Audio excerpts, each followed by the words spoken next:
Now we are talking about February 2024 कैसा रहेगा सन number 3 के लिए। और सन नंबर 3 कैसे आएगा?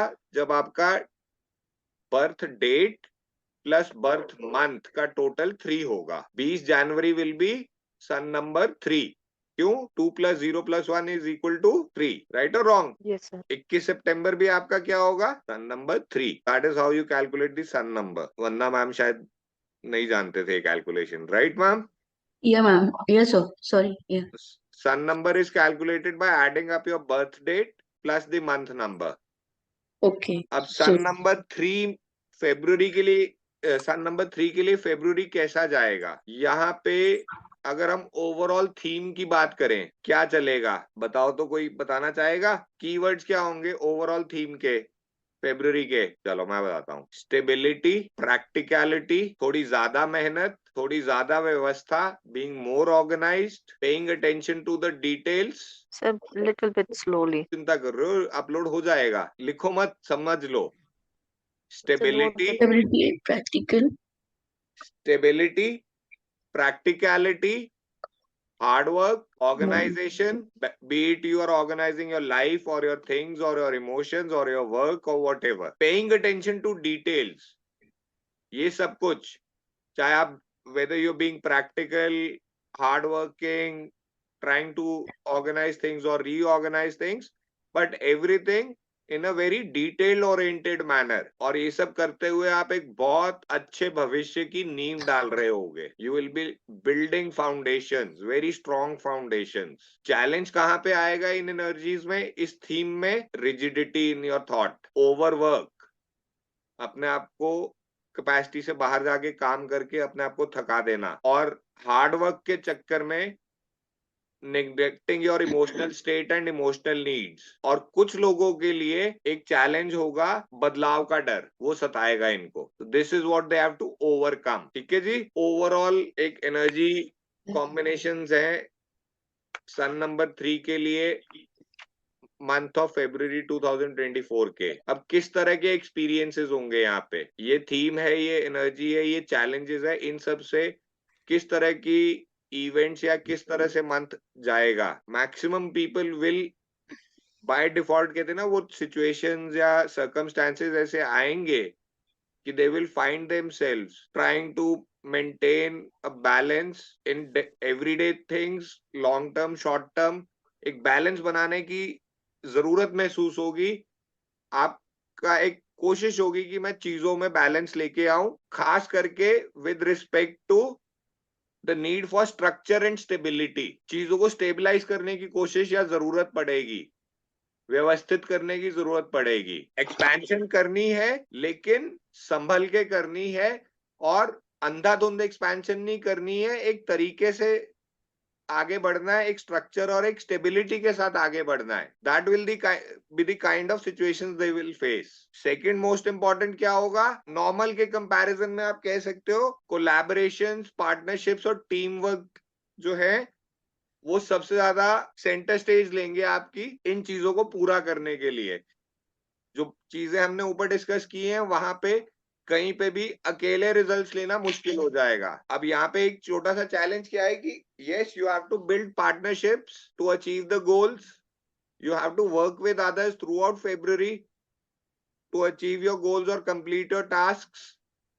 बट एक चीज का ध्यान रखना, वो करते हुए अपना वजूद, अपनी इंडिविजुअलिटी जो है वो गुम नहीं होने देना कहीं। ये नहीं कि मैंने आपसे हेल्प मांग ली है तो अब आप हेल्प करने के नाम पे सीधा अपना ही लेबल चिपका रहे हो मेरे पे, वो नहीं होने देना है यहाँ पे। और ये बहुत ज्यादा स्ट्रॉन्ग पॉसिबिलिटीज है ऑफिस रिलेटेड सिनेरियोज में। प्रोफेशनल्स के लिए किसी सीनियर या कोलीग से हेल्प लेने गए, कोलैबोरेट करने गए, सब कुछ हो गया, एंड में तुम्हारा नाम कहीं नहीं है, ये बहुत रिस्क होगा एक। Sun number 3 in the month of February। बहुत कोशिश करोगे आप लोग, और कोशिश नहीं भी करोगे तो समय एहसास दिलाएगा, जरूरत पड़ेगी आपको अपनी रूटीन्स और सिस्टम्स को इम्प्रूव करने की। ये एक बहुत स्ट्रॉन्ग एक्सपीरियंस रहेगा। चाहे जितना मर्जी एग्जिस्टिंग रूटीन भी जितना मर्जी अच्छा हो, मैं नहीं कह रहा कि सबका बिगड़ा हुआ होगा, जिनका बिगड़ा है उनको तो ऑब्वियसली मजबूरी में सुधरना पड़ेगा इस महीने, नहीं तो रिजल्ट्स खराब होंगे। लेकिन जिनके अगर एक ऑलरेडी सेटल्ड रूटीन्स हैं भी ना, सिस्टम्स हैं भी, तो उनको भी उनमें थोड़ा बहुत और इम्प्रूवमेंट लानी पड़ेगी, सुधार करना पड़ेगा बेटर रिजल्ट्स के लिए। खास करके वो लोग जो क्रिएटिव फील्ड से जुड़े हैं या सोशल साइड पे ज्यादा हैं, ये वहां पे और भी ज्यादा इंपॉर्टेंट हो जाएगा। बहुत इंपॉर्टेंट है इन लोगों के लिए अपने आप को किसी भी तरह के डिस्प्यूट्स, एक्सीडेंट्स और इंजरी से बचा के चलने की, ये बहुत जरूरी है। Through the month you have to stay focused. बहुत एक अच्छा, सबसे बड़ी बात क्या होगी इन लोगों के साथ ना, थ्रू आउट द मंथ एक बहुत पॉजिटिव एंथुजियाज्म वाली एनर्जी होगी। कुछ करते हैं, कुछ तो फोड़ना है इस महीने, इस चक्कर में कहीं फोकस ना खो देना। वो एक कहते हैं ना, अर्जुन की तरह एक मछली की आंख पे फोकस किया हुआ है निशाना लगाने के लिए, तीर चलाने के लिए।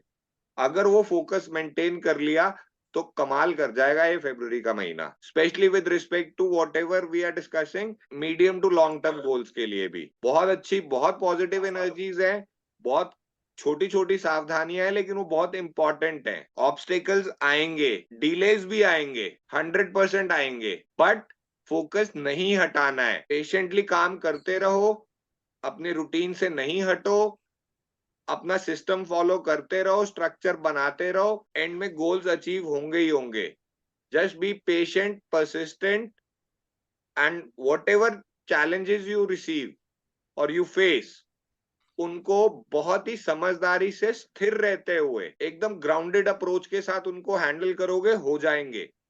सब सिचुएशंस पार हो जाएंगी। कोई ऐसी वो बात ही नहीं है कि नेगेटिव रिजल्ट्स आए अगर ये फॉलो कर लिया। ओवरऑल जो चैलेंजेस आएंगे सारी सिचुएशंस में, बहुत बार आप लोग रेस्टलेस फील करोगे या बंधा हुआ महसूस करोगे। जब भी आप कोई चीज प्लान करने की कोशिश कर रहे होगे, वहां पे आपके अटकने के चांसेस है ओवर थिंकिंग में फंस के।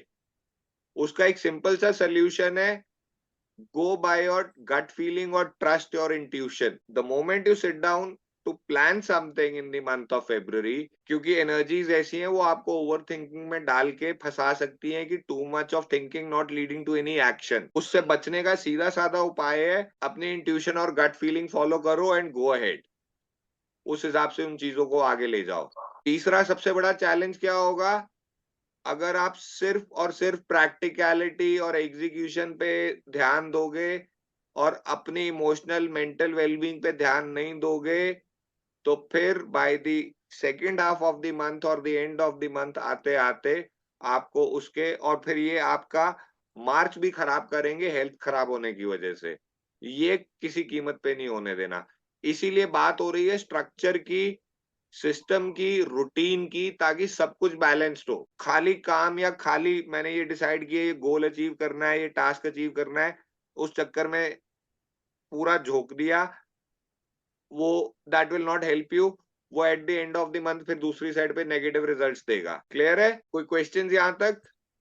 Yes, sir. अब इनके लिए 4-5 और टिप्स क्या हैं फेब्रुअरी को और फ्रूटफुल और प्रोडक्टिव बनाने के लिए, चैलेंजेस को मिनिमाइज करने के लिए। अगर हम इन सारी चीजों को सिंगल लाइन में सम अप करें, collaborate with others while expressing your unique view point. वही वाली बात होगी, दूसरों की हेल्प लो लेकिन अपनी बात को रखते हुए, क्लियरली रखते हुए। Establish routines and systems that support your goals. पहले कोई और रूटीन फॉलो कर रहे थे, अब सिचुएशन अलग है, गोल अलग है, समय की मांग अलग है, रिक्वायरमेंट अलग है, तो वो सिस्टम में थोड़ा सा जो फेरबदल करना है, सुधार करना है, वो कर लेना। Try and stay grounded and focus on details of any work that, any task that you are doing. जो भी चैलेंजेस आ रहे हैं उनको एक मौके की तरह, एक अपॉर्चुनिटी की तरह फॉर ग्रोइंग एंड लर्निंग लेके चलो। And last but not the least, take care of your emotional wellbeing alongside practical matters, जो कि इस महीने आप ये कह लो कि उभर के ज्यादा आएंगे, लेकिन उनके चक्कर में अपना इमोशनल वेलबींग इग्नोर नहीं करना है। So this was the overall forecast sun number 3 के लिए। फेब्रुअरी कैसा जाएगा और कैसा जा सकता है अगर वो इस एनर्जी को ऐसे हैंडल करें। ठीक है जी।